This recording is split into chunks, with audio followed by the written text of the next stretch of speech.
Je suis ravie de vous retrouver aujourd'hui dans une nouvelle vidéo. Aujourd'hui, comme vous pouvez le voir, on se retrouve dehors, donc il y aura un petit peu de bruit. Dont ma puce qui est à côté en train de jouer. On se retrouve dehors tout simplement parce qu'il fait une chaleur écrasante et que voilà, ma fille a envie de jouer dans le jardin, donc je me suis dit que j'allais en profiter pour tourner cette vidéo.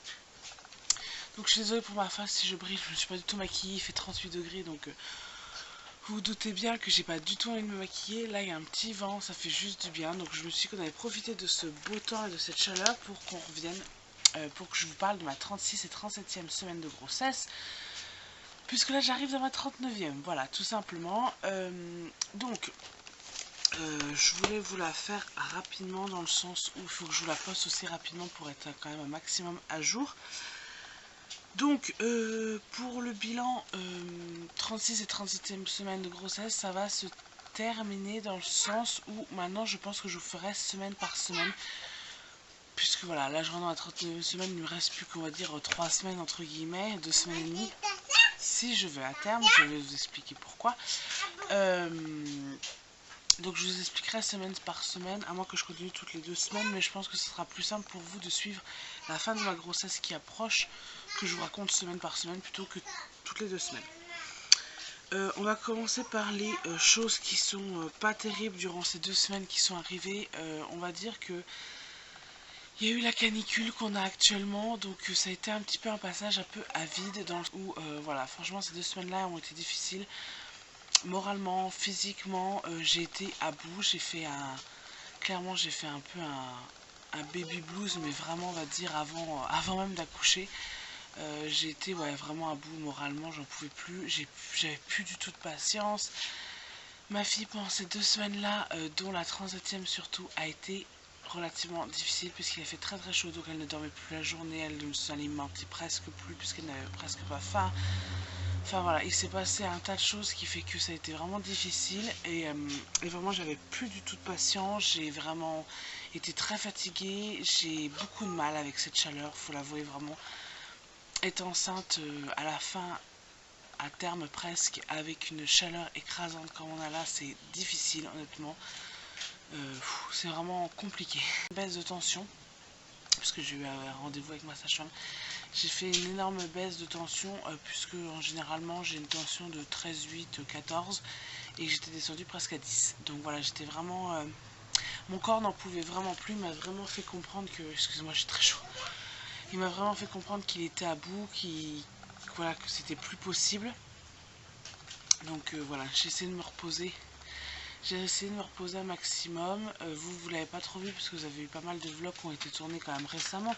Pour moi en fait c'est moins compliqué à vous tourner qu'une vidéo face caméra, puisqu'une vidéo face caméra, il faut que je le fasse quand ma fille est à la sieste. Et quand ma fille est à la sieste, généralement je fais une sieste où j'en profite pour me reposer, puisque les vidéos face caméra c'est quand même mieux quand il n'y a pas la petite à côté qui fait du bruit. Bon là c'est exceptionnel, voilà. J'aurais pu la tourner pendant sa sieste, mais franchement j'avais besoin de me reposer aujourd'hui. Mais voilà, les vidéos face caméra c'est compliqué à tourner, j'ai moins l'envie, que les vlogs c'est tellement spontané que c'est pour ça que je vous filme un maximum de vlogs en fait en ce moment. Parce que c'est beaucoup plus simple pour moi.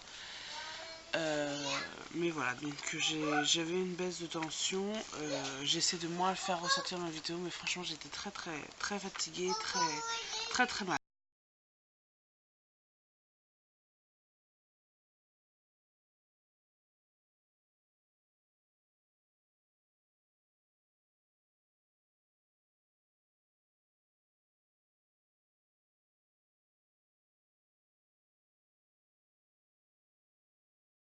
Jamais.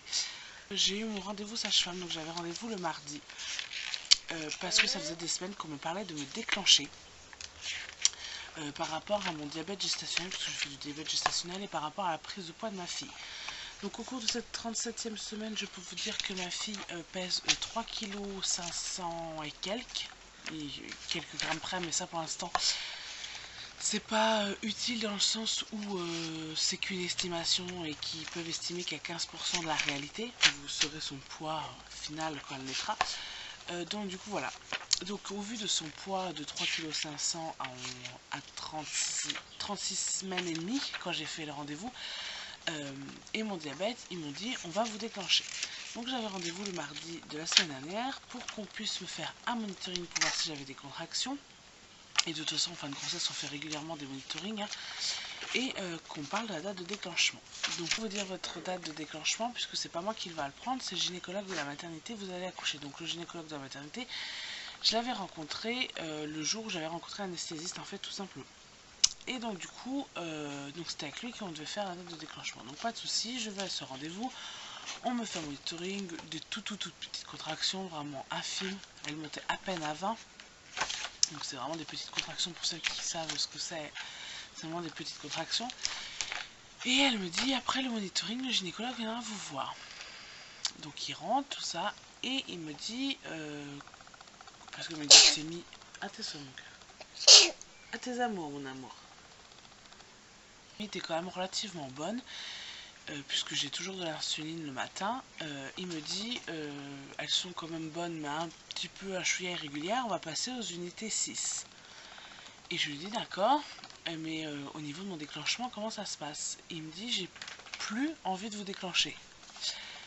Comment vous dire? Là, c'était compliqué, dans le sens où on me disait depuis des semaines qu'on allait me déclencher, et là, on n'avait pu me déclencher. Je lui dis pourquoi vous voulez plus me déclencher. Il me dit tout simplement parce que vos glycémies sont relativement bonnes, vous n'avez pas de contraction,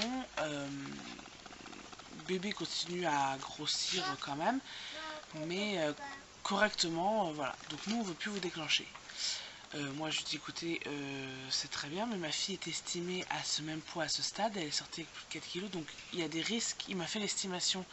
Si je vais à terme, il estime un bébé à 4 kg 100, 4 kg 200. Donc, mon amour. Mais non, pas encore.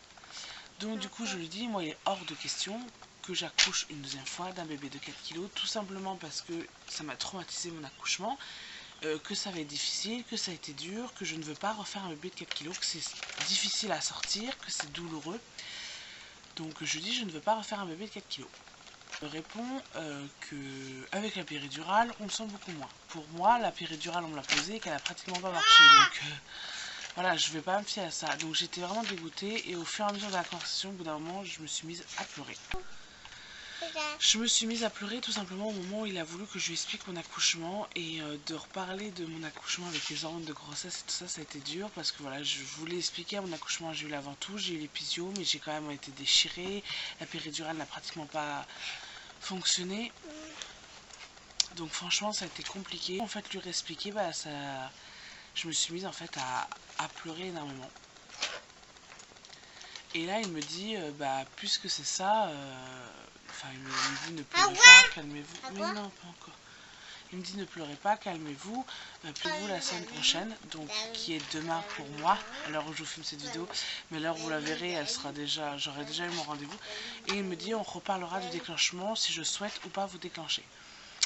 Donc à l'heure actuelle où je filme cette vidéo, je ne sais pas si demain je serai déclenchée ou pas. On va faire une échographie pour refaire le poids de la petite, et on va refaire un monitoring, on va reprendre ma tension, et avec tout ça, il va décider réellement si je suis déclenchée ou pas.